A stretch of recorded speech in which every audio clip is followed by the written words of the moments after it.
हर हर महादेव दोस्तों, आपका स्वागत है मेरे चैनल वैदिक दिशा में। आज हम बात करेंगे जुपिटर राहु कंजंक्शन के बारे में। पुराने जमाने में इस योग को वन ऑफ द वर्स्ट योग के हिसाब से देखा जाता था। आज के जमाने में भी इस धारणा में कोई कमी नहीं है। ये योग आपके चार्ट में तब बनता है जब जुपिटर और राहु किसी एक घर में साथ बैठ जाए। दृष्टि संबंध बनाना एक अलग बात है, पर हम बात यहाँ पे आज कर रहे हैं प्रॉपर जुपिटर राहु कंजंक्शन के बारे में। और पूरी तरह फलित जुपिटर राहु कंजंक्शन तभी बनता है जब किसी एक घर में जुपिटर और राहु साथ में बैठे। उसे हम गुरु चांडाल योग के नाम से जानते हैं। तो अगर आपके चार्ट में भी ऐसा कोई योग है और आप इसके बारे में कुछ जानना चाहते हैं, तो इस वीडियो के अंत तक बने रहें। तो एक बात मैं आप लोगों को बताना चाहती हूँ कि मेरे खुद के चार्ट में गुरु चांडाल योग है। और इस वीडियो में हम जो भी बातें करेंगे वो मेरे खुद के पर्सनल एक्सपीरियंस की भी हैं, और साथ ही सदियों से महर्षियों ने ग्रंथों में कही हैं, कई रिनोन्ड एस्ट्रोलॉजर्स ने भी कही हैं। इसमें से सारे पॉइंट हर किसी पे अप्लाई हो ऐसा जरूरी नहीं है। कुछ पॉइंट हर किसी पे अप्लाई हो ऐसा जरूरी है। तो हम शुरू करते हैं।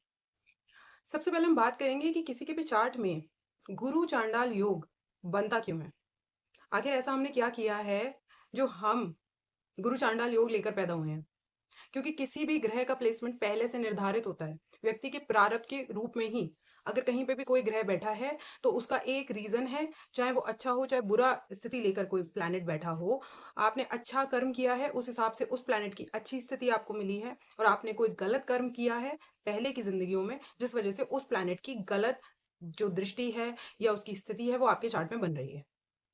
उसी तरह गुरु चांडाल योग जिन लोगों के भी चार्ट में बनता है, उनका पुराने जन्म का एक कार्मिक रिलेशन होता है, जिसकी वजह से गुरु चांडाल योग उसको इस जन्म में दिया गया होता है।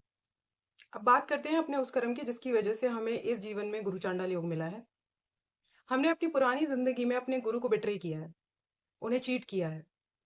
वो गुरु दीक्षित गुरु भी हो सकते हैं, हमारे मेंटोर भी हो सकते हैं, वो इंसान भी हो सकते हैं जिन्होंने हमें अच्छी सलाहें दी, वो इंसान भी हो सकते हैं जिन्होंने हमारी जिंदगी को बेहतर बनाने के लिए हमें गाइडेंस दी।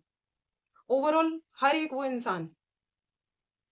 इंसान जिसने हमारी जिंदगी में हमें गाइडेंस दी थी, हमने उसी को बिट्रे किया, उसी को चीट किया, उसी के को डिसरिस्पेक्ट किया, जिसके कारण हमें इस जीवन में गुरु चांडाल योग मिला है। और वो बिट्रेयल, वो चीटिंग, वो डिसरिस्पेक्ट नॉर्मल नहीं होगी, जिसके फलित हमें गुरु चांडाल योग मिला है। क्योंकि गुरु चांडाल योग के जो परिणाम है वो भी नॉर्मल नहीं है, बेनिफिक भी नहीं है। तो हमने अपने गुरु को किस लेवल से परेशान किया होगा, उनका किस लेवल का अहित किया होगा, जिसके परिणाम स्वरूप इस जीवन में कर्मा के तौर पे हमें गुरु चांडाल योग मिला है। इस बात को सबसे सही तरीके से समझने के लिए गुरु चांडाल योग के सबसे बड़े और सबसे मेन आप कैरेक्टरिस्टिक को समझेंगे, उसी से आप समझ जाएंगे कि गुरु चांडाल योग जिनके चार्ट में होता है उन्हें आजीवन अच्छा गुरु नहीं मिलता। गुरु चांडाल योग जिनके भी चार्ट में होता है उन्हें कभी जिंदगी में सही एडवाइस नहीं मिलती, सही मेंटोर नहीं मिलता। अब आप समझ जाएं कि कर्मा कैसे फलित हुआ है। हमने अपनी पुरानी जिंदगी में जो किया उसका कर्मा ऐसे सिद्ध हुआ कि इस जिंदगी में हमें कभी सही गुरु नहीं मिलेगा। कुछ लोग कहेंगे मिल रहे हैं, कुछ लोग कह सकते हैं कि हमारे पास गाइड हैं, मेंटोर हैं, पर आने वाले समय में उन्हें पता चलेगी ये बात। सही गुरु गुरु चंडाल लोगों को नहीं मिलता। सही मेंटोर, सही समय पे सही एडवाइस, ये गुरु चांडाल वाले लोगों को नहीं मिलती। ये सच है। साथ ही मैं आपको एक चीज और बताना चाहती हूँ कि जो बात अभी कही गई है कि पुरानी जिंदगी में हमने अपने गुरु को चीट किया, इस वजह से हमें गुरु चांडाल योग मिला है और अब हमें कोई अच्छे गुरु नहीं मिलेंगे, पर ये आधा सच है। इस जिंदगी में भी हमें बराबर मौका मिलेगा अपने गुरु को चीट करने का, अपने गुरु को बिट्रे करने का। क्योंकि जिंदगी में कभी ना कभी गुरु भी आएंगे और हमें वापस वो मौका दिया जाएगा ताकि ये कार्मिक साइकिल लूप पर चले, रिपीट पर चले। मैं ये क्लियर बता दूं आपको क्या होता है ना। गुरु चांडाल योग वाले लोग एक टाइम आने पर बड़े फ्रस्ट्रेटेड हो जाते हैं कि यार मेरी जिंदगी में कोई गाइड नहीं है, मेरी जिंदगी में कोई मेंटोर नहीं है, मेरी जिंदगी में मुझे कोई सही रास्ता दिखाने वाला इंसान नहीं है। किसी भी तरीके से छोटी से छोटी चीज के लिए आपको गाइडेंस नहीं मिलेगी। सपोज कौन सा सब्जेक्ट या कौन सी स्ट्रीम आपको सिलेक्ट करनी चाहिए, इतनी जरा सी चीज पे भी सही समय पर सही गाइड नहीं मिलेगी, गाइडेंस नहीं मिलेगी आपको।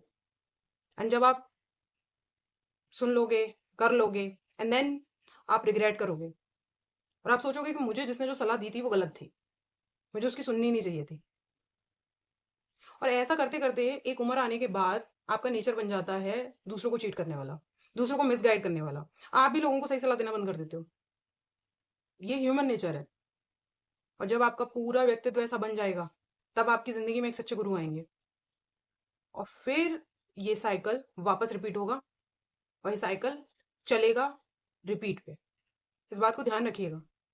ये मैंने एक बहुत अच्छे रिनोन्ड एस्ट्रोलॉजर से इस चीज को समझा है, सुना है, और उससे मुझे एक बात समझ में आई कि चीटिंग नहीं करनी है, नहीं करनी है, क्योंकि गुरु चांडाल योग के बहुत सारे डिसएडवांटेजेस हैं। ये योग फलित होगा, ये योग फलित है बचपन से। जब तक हम छोटे होते हैं इतना चीज़ों पर ध्यान नहीं देते। जब लाइफ में रियल चीज़ें आती हैं ना, तब इंसान ध्यान देना शुरू करता है कि मेरे साथ क्यों हो रहा है, क्या हो रहा है।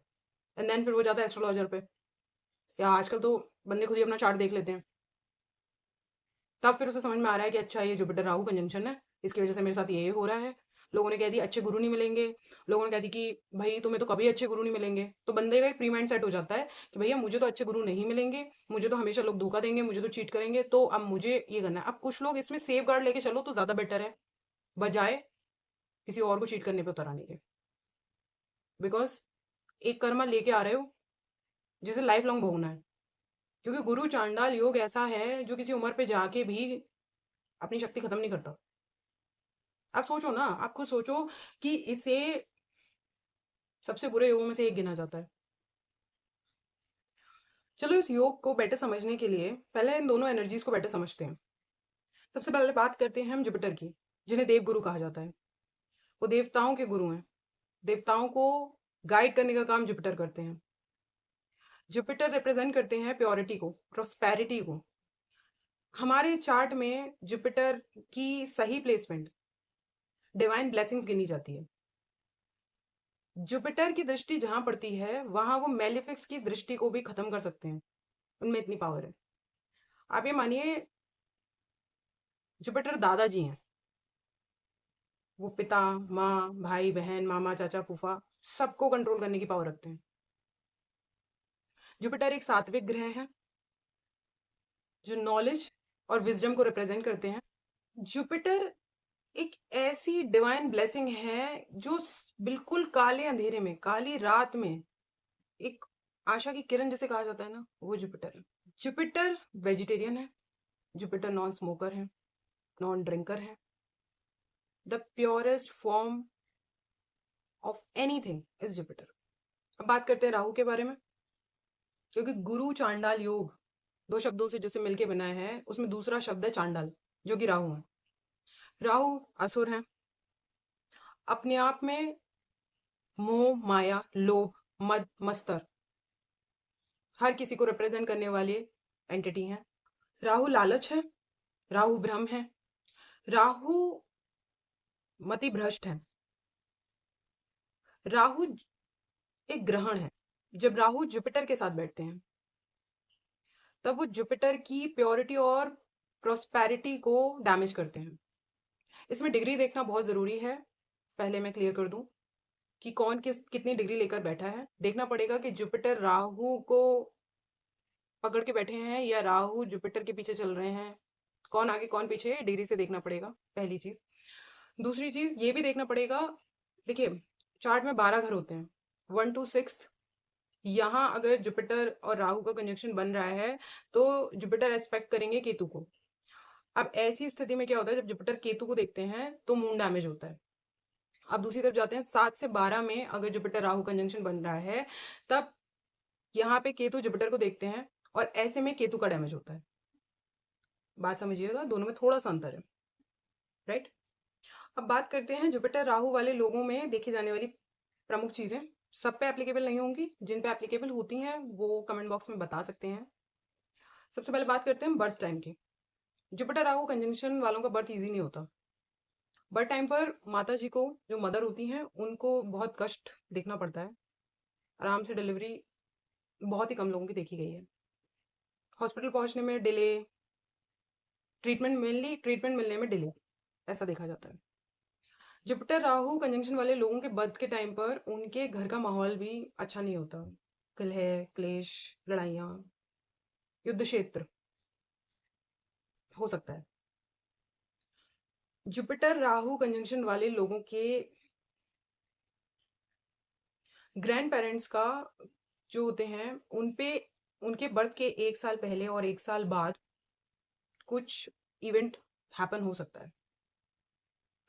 जुपिटर राहु कंजंक्शन वाले लोगों के घर में कोई ब्लैक मैजिक करने वाला, समथिंग समथिंग, कोई नेगेटिविटी से जुड़ा हुआ इंसान हो सकता है, उनके रिलेटिव ऐसे हो सकते हैं। तो राहु कंजंक्शन वाले लोगों के बर्थ के बाद उनके पिता की जिंदगी में भी एक उतार देखा गया है। उनके पिता की जिंदगी में प्रॉब्लम्स आनी स्टार्ट हो जाती हैं। जब बर्थ टाइम होता है उस टाइम पर मौसम का खराब होना, एटमॉस्फेयर का बहुत खराब होना, ऐसा देखा गया है। साथ में आपके कुल देवी या कुल देवता के आइडल्स का डैमेज होना या फिर डर्टी होना, ऐसा सब भी देखो। इफ राहु ज्यादा पावरफुल है जुपिटर राहु कंजंक्शन में, तो आपके जो नेबर है वो बहुत तामसिक प्रवृत्ति के हो सकते हैं, जिनके भी आप नियर बाय रहते हो, या आपके घर में भी कोई ऐसा हो सकता है जो बहुत ज्यादा तामसिक प्रवृत्ति का हो, ड्रिंकर, स्मोकर, इस टाइप के लोग हो सकते हैं। जुपिटर राहु वाले लोगों को एक चीज है, अगर अदर कॉम्बिनेशंस भी आ जाएं तो इनकी फैमिली में किसी तरह का कर्स हो सकता है पहले से, जो इनके बर्थ के बाद रिएक्टिवेट हो जाता है, या अब ये मान लो कि इनके संग आ जाता है एक कर्मा के तौर पे। पर एक चीज तय है कि जुपिटर राहु कंजंक्शन वाले लोगों के ऊपर उनके दादाजी की एक कृपा होती है, चाहे वो आपके साथ है चाहे नहीं है। पर आप ये मान के चलिए कि अगर आपके पास जुपिटर राहु कंजंक्शन है तो you have a hand of your grandfather always. आपको कभी कभी फील होगा, जुपिटर राहु कंजंक्शन वालों को ये फील होगा कि वो सबसे बड़ी परेशानी में फंस गए हैं, फंस गए हैं, फंस गए हैं, उनका कोई काम नहीं बन रहा, उनका कुछ काम नहीं बन रहा। लेकिन जब वो एक बहुत बड़ी गलती करने जा रहे होते हैं, उसी वक्त कुछ होता है जो उन्हें खींच लेता है। मीन्स वो गिरते गिरते उनको वापस खींच लाती है। अगर आपके साथ ऐसा है तो मुझे प्लीज कमेंट बॉक्स में जरूर बताइएगा। अच्छा, अब बात करते हैं चाइल्डहुड की। ये तो हमने बर्थ टाइम की बात कर ली, अब थोड़ी सी चाइल्डहुड की बात करते हैं। जुपिटर राहु कंजंक्शन वाले लोगों के साथ एक चीज देखी जाती है कि इन्हें पढ़ना पसंद होता है। इन्हें पढ़ना पसंद होता है गुरु की वजह से। पर ये थ्योरी वाली नॉलेज नहीं लेते। अगर राहु प्रोमिनेंट है तो ये थ्योरी वाली नॉलेज नहीं लेते, ये अपने टीचर से ना सवाल करने लगते हैं। जो वो पढ़ा रहे हैं उसमें इनका इंटरेस्ट नहीं है, ये अपने सवाल निकाल के बैठ जाएंगे। उसकी वजह से क्या होता है कि ये थ्योरी की नॉलेज नहीं ले पाते हैं। पर जिनके गुरु प्रोमिनेंट हैं, कुछ लोगों को ऐसा होता है उन्हें पता भी नहीं होता है, उनके घर का एक ऐसा माहौल होता है या कुछ होता है कि वो बैलेंस कर जाते हैं चीज़ों को। पर बड़े होने के बाद फलित तो होंगी चीज़ें, कुछ रुकेगा नहीं। अब खैर मुद्दे पे आते हैं। दो चीज़ें हो सकती हैं, पर ये जो मैं बता रही हूँ वो वाली चीज़ ज़्यादा है कि जुपिटर राहु कंजंक्शन वाले लोगों ने थ्योरी की नॉलेज नहीं ली होती है अपनी एजुकेशन के टाइम तक। इनको एजुकेशन भी मर मरा के पूरी करते हैं अपनी, एक जुगाड़बाजी। जुपिटर राहु वालों के पास एक जुगाड़ से वो निकल जाते हैं बस, ये मान लो आप। ठीक है, तो एजुकेशन तो पूरी होगी, गुरु है तो एजुकेशन तो पूरी करेंगे, ऐसी बात नहीं है कि एजुकेशन पूरी नहीं करेंगे। लेकिन थ्योरेटिकल अगर आप इन लोग, ये किसके लिए ज्यादा फायदेमंद रहेगा कि जिन लोगों ने थ्योरी वाली नॉलेज उस टाइम पे ले ली अपने चाइल्डहुड पर, उसे उन्होंने याद कर लिया, पढ़ लिया, कैसे भी कुछ भी कर लिया। ठीक है, अब जब बात आई राहु की, क्योंकि राहु क्या करते हैं, राहु रिसर्चर हैं, तब वो समझेंगे और अपनी उस थ्योरी को अब रियल वर्ल्ड में जब वो एप्लीकेबल करेंगे, तब ये योग कमाल कर सकता है। पर अगर आपने थ्योरी की भी नॉलेज नहीं ली है और अब आप बस निकल पड़े हो रियल वर्ल्ड में, तो भी कोई फायदा नहीं, फिर दिक्कत है। ठीक है, अब बात करते हैं हमारे जमाने की एडल्ट्री लाइफ की, कि उसमें ये क्या कैसे करता है। पहली चीज तो, एक चीज नहीं पकड़ेगा ये बंदा, जुपिटर राहु वाला बंदा पढ़ाई में भी एक चीज नहीं पकड़ेगा, काम में भी एक चीज नहीं पकड़ेगा। वो उसे जो चाहिए वो खरीद के लाएगा, उसमें पैसे खर्च कर देगा, वो पड़ी रहेगी चीज। उसके नए नए शौक बनेंगे कि मैं इससे इसे सीखूंगा, फिर इससे कमाऊंगा। लाया, कोने में डाल दी, अब नई की तरफ भागा। फिर लाया, फिर कोने में पकड़ी, मतलब फिर लाया, फिर खरीदी, पैसे खर्च करे, छोड़ दी। एक काम नहीं पकड़ेगा इस बंदे का, एक जगह फोकस नहीं रहेगा। गुरु चांडाल योग वाले लोगों का एक जगह फोकस नहीं होता, इनका फोकस, अगर ये फोकस कर लें तो बहुत बढ़िया कर सकते हैं, पर इनका फोकस नहीं होता एक जगह, 10 जगह दिमाग, ये भी करना है, ये भी करना है, ये भी करना है, ये भी करना है, बिल्कुल जीरो फोकस। ये गुरु चांडाल योग वाले लोगों के साथ बड़ी परेशानी है। अब गुरु चांडाल वाले लोगों के साथ एक चीज और है, पहले तो ये दो टाइप के मिलते हैं। एक्चुअली में गुरु चांडाल वाले लोग हमेशा ही दो टाइप के ही रहते हैं, वो खुद ही मतलब दो टाइप के हैं। कभी तो ये बहुत ज़्यादा सात्विक हो जाएँगे, भगवान, स्पिरिचुअलिटी, कुछ नहीं रखा, ये वो। कभी ये बिल्कुल मटीरियलिस्टिक, ये करोड़पति बनना है, ये गाड़ी चाहिए, ये चाहिए, ये चाहिए, ये चाहिए।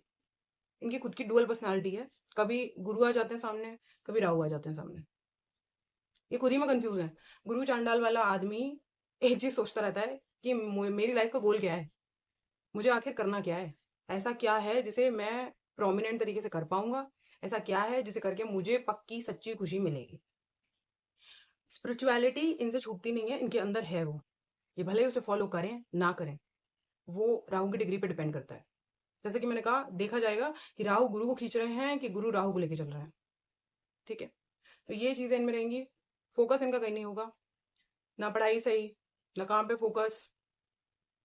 गुरु चांडाल वाली स्पेशली लड़कियों की शादी के टाइम पे दिक्कतें आती हैं, बड़ी वियर्ड चीज़ें होती हैं। गुरु चांडाल वाले लोगों को ना अधूरा ज्ञान शो ऑफ करने का भी बड़ा होता है शौक। वो कुछ पता कर लेंगे, फटाफट जाके दूसरे को सुनाने लग जाएँगे, उनको मज़ा आता है। ज्ञान आधा लिया, गए दूसरे पे, फटाफट शो ऑफ करना स्टार्ट। ये गुरु चांडाल वाले लोगों के साथ है। गुरु चांडाल वाले लोगों को बात करना बड़ा पसंद है। नहीं बोलेंगे तो कुछ नहीं बोलेंगे, चुप बैठे हैं। बात करने जाएँगे तो सामने वाले को बोलने नहीं देंगे। रिपीट, रिपीट, रिपीट, रिपीट बोल रहे हैं, बोल रहे हैं, बोल रहे हैं, बोल रहे हैं। ज्ञान दे रहे हैं, दे रहे हैं, दे रहे हैं। एक तरीके से ये समझिए कि जुपिटर रिफ्लेक्ट हो गए हैं राहु की वजह से। वैसे भी गुरु को ज्ञान देना पसंद है। गुरु वाले जो लोग होते हैं उन्हें ज्ञान देना पसंद होता है। ज्ञानी है भाई, देवगुरु हैं, वो चीज़ आएगी। बट राहु यहाँ पे अपना काम सही करते हैं। अब एक बात इसमें ध्यान रखिएगा, अगर आपकी चार्ट में कोई योग हैं, चाहे वो अच्छे हैं, चाहे वो बुरे हैं, वो अपनी 100% पावर तब दिखाते हैं जब उन्हीं प्लैनेट्स की महादशा चल रही है। मज़े आ जाएँगे आपको। ये वो लोग समझ सकते हैं जो गुरु चांडाल में अगर राहु की महादशा में आ गए होंगे। मेरे पास है वो। गुरु चांडाल भी है, राहु की महादशा भी है। वो समझ जाएँगे इस बात को, ठीक है? हाँ, तो गुरु चांडाल वाले लोगों की ज़िंदगी में एक समय ऐसा ज़रूर आता है जो बिल्कुल ऑटो पायलट पे चलता है, जो उनके बिल्कुल कंट्रोल में नहीं होता है, चीज़ें अपने आप हुई चली जा रही होती हैं। मतलब एक समय ऐसा आता है जो टोटल कार्मिक साइकिल पर चलना ही है। You can't do anything about it. तो आई थिंक ये वीडियो काफ़ी लंबा हो गया। और भी बातें करेंगे हम जुपिटर राहु कंजंक्शन के बारे में, और भी प्लेसमेंट्स के बारे में आगे बात करते रहेंगे। तो अगर आपको इस वीडियो में कोई कमी लगती है तो प्लीज़ वो भी मुझे कमेंट सेक्शन में ज़रूर बताएँ। अगर आपको इस वीडियो में कोई चीज़ आपको रिलेट करते हैं तो वो भी प्लीज़ कमेंट सेक्शन में ज़रूर बताएँ। बाकी अपना ध्यान रखें, अपनों का ध्यान रखें, ज़िंदगी बहुत छोटी है। हर हर महादेव।